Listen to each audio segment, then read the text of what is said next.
Bem-vindos a mais um Clássico Nerd. Esse que vos fala, como de costume, é Luiz Eduardo. E hoje eu vou falar sobre uma série que eu curti muito. Eu acabei não colocando foto no Instagram, depois eu coloco qualquer coisa. É sobre Death Note. What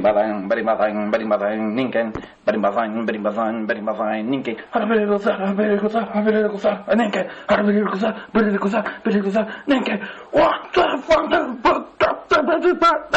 Não acertou, porra! O anime Death Note foi inspirado, lógico, no mangá de mesmo nome, que na verdade praticamente tanto mangá quanto anime não tiverem quase nada. São duas produções muito boas, muito bem feitas, tanto o mangá quanto o anime. Só o final que eu acho que é um pouco diferente do anime e do mangá, porque no caso o final no mangá se estende um pouco mais, explicando algumas coisas que aconteceram depois. Não muito, mas o bastante para você imaginar.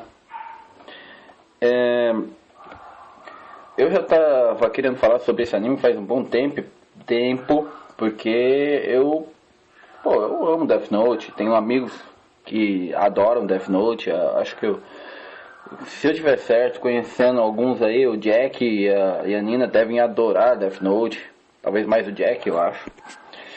E Death Note revolucionou os animes, assim como Evangelion revolucionou há tempos atrás. A diferença entre Evangelion e Death Note é que Evangelion ainda tem uma pegada mais de briga, batalhas, inicialmente, e depois você pensa que isso foi só um pequeno pano de fundo. Mas, voltando ao Death Note mesmo, se me lembro direito, o nome do desenhista, ou do escritor, sei lá, é Takeshi Obada, nome bem estranho. Ele já fez outros trabalhos, pelo que eu vi, mas o de maior relevância até os dias de hoje, com certeza, foi o Death Note. E se eu tiver errado, que eu tenho quase certeza que eu errei esse nome, puta que pariu, eu devia ter pesquisado mais.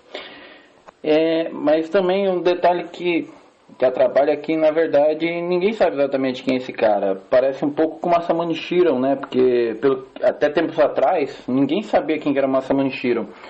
Ouvi rumores que uma foto que tinha saído na internet era do Masamune Shirow, mas sei lá se esses caras meio fechados, né? Não, mas agora falando sério, Death Note é uma das melhores histórias sobrenatural, polícia, suspense que você pode encontrar nos últimos tempos. E ela, digamos assim, ela agregou fãs de gêneros que normalmente não gostam de anime, fãs de quadrinhos americanos, por exemplo, especialmente aqueles que pegam mais a linha Vertigo, pessoas que curtem cultura nerd, mas não curtem animes, começaram a curtir o Death Note.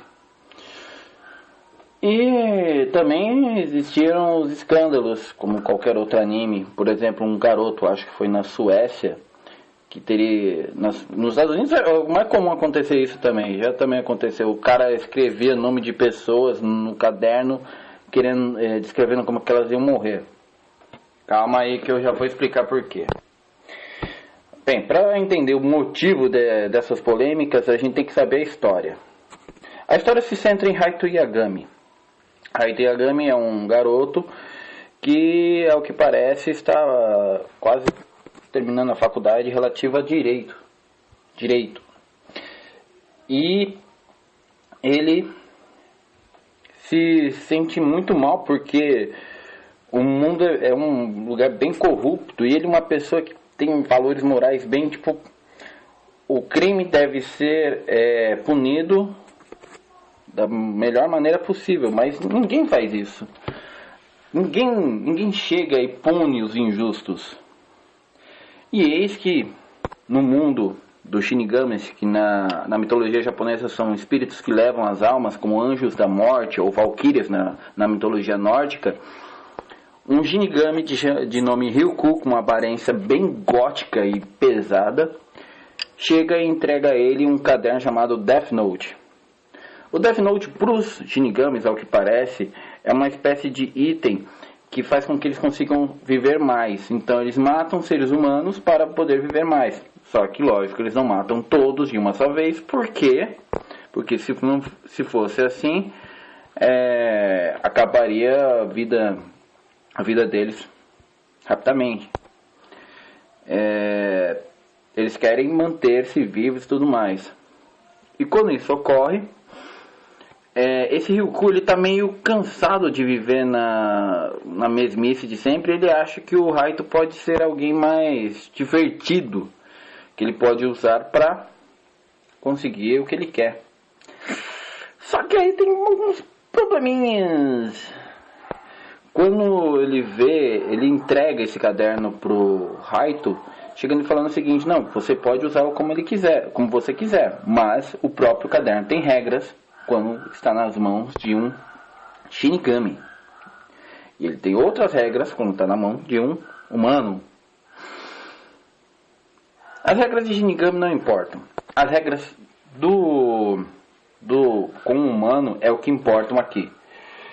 Raito Yagami pega o Death Note e vê algumas regras. Entre elas,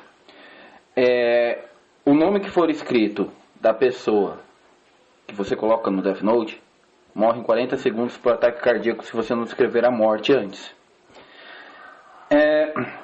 Se você descrever a morte, você pode colocar o horário e todas as formas que essa pessoa vai morrer. Que mais? Tem tantas outras coisas.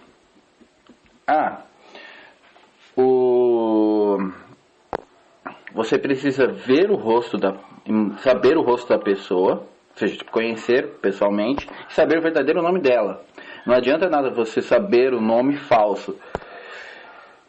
Por que eu falei isso? Já vou explicar. Em seguida, Raito Yagami testa o caderno e descobre que realmente é verdade. Ele consegue matar pessoas em 40 segundos. Bacana, né? E ele começa uma rapa de mortes e tudo mais. Eis que o Japão, lembrando, a história se passa no Japão, como é de costume em animes e tudo mais, chama a Interpol. A Interpol se sente meio acuada, mas manda o seu detetive mais brilhante, assim, que é o L. O L é um detetive que não tem a sua verdadeira identidade revelada, mas ele possui grandes habilidades intuitivas, intelectuais e tudo mais. Ele é foda. O L é foda. Só podia, começa com L, o nome então. Agora, o detalhe que vem a seguir é o seguinte: ele faz uma espécie de reportagem na TV, tentando desafiar o assassino dessas pessoas que estão sendo mortas e tudo mais. Aí o cara pensa, pô, que da hora, né? É só ver a cara dele e escrever o nome dele. Então eu escrevo e mato o cara, né? Ótimo. Nada. A verdade é o seguinte: o cara que estava na TV não era o L de verdade. O rosto do L, ele não mostra até uma certa parte do anime. E ele chega e quando ele se revela, é completamente diferente. Isso foi só um teste para provar que o Kira, como foi chamado Raito Yagami pela mídia, Kira que vem de killer, em japonês, a pronúncia ficaria assim. Como que eu posso dizer? Que ele vivia no Japão, porque as primeiras mortes começaram no Japão. Mas isso era só uma tentativa para descobrir. Aí você pensa, por que? Se a TV estava passando tudo mais, poderia ser qualquer lugar. Aí que vem o problema. O canal estava sendo exibido somente em uma área do Japão. Ou seja, é a mesma coisa que, por exemplo, o cara exibir somente na cidade de São Paulo. só exibiu para a cidade de São Paulo. Então, pense que então o número pode ser grande, mas ainda assim diminuiu drasticamente o número de suspeitos do L. E aí começa um jogo de gato e rato entre os dois. O L tentando descobrir quem é o Kira, sabendo que deve ser um meio sobrenatural que ele utiliza, e o Kira tentando descobrir quem é o L para conseguir matá-lo. Uma das coisas mais legais é que o Kira utiliza os dados do pai como policial, lembrando que o pai do Haito Yagami, ele é um policial de Tóquio, e o Kira, ele cogita matar a própria irmã para proteger a identidade secreta dele. Existem várias outras regras dentro do caderno que você pode estar procurando e vendo por aí na internet, você vai encontrar e são complicadas para se manter. Death Note tem uma pequena quantidade de episódios, acho que cerca de 37, 35, não sei. E é um dos melhores animes que você pode procurar na internet para assistir. Assistam, curtam, porque é ótimo. E eu acho que tem até um episódio 0, que é depois da história do Death Note normal, mostrando o que aconteceu com todos os personagens. Mas isso aí a gente deixa quieto. Eu não assisti também e nem vou comentar, porque pode fazer um grande spoiler se eu chegar e de repente falar o que eu fiquei sabendo. O cara já chegou e mandou um spoiler na lata. Fazer o que? Bem, aqui nós terminamos mais um Clássicos Nerds. Logo logo tem mais Raiva Nerd. E se liguem aqui no nosso querido Clássicos Nerds quando puder. Até mais e se cuidem.